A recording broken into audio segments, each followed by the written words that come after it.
Imphal East ki manungda leiba miyoi kuntaretagi fisheries at amadi piggery da loan pigani haiduna sell oina lupa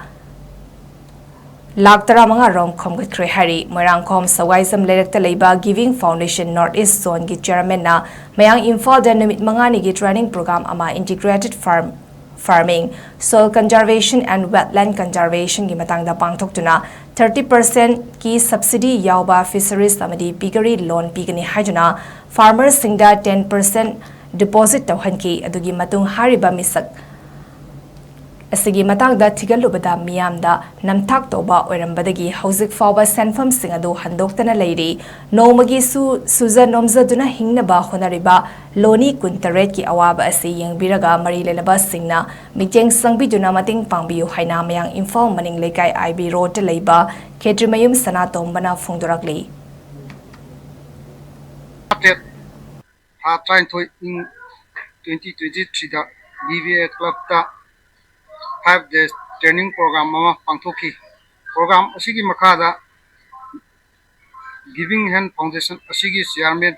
Namdaibam Surjavarna Alliance Tandan Leibam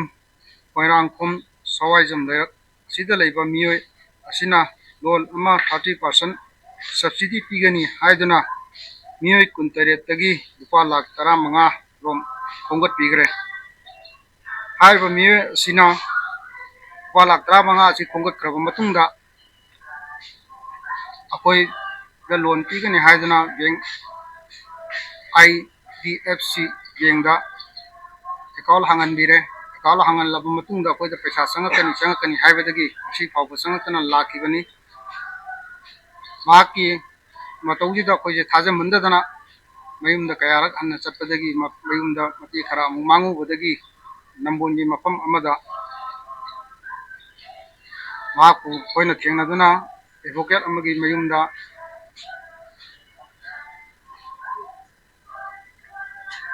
dasida advocate amagi yumda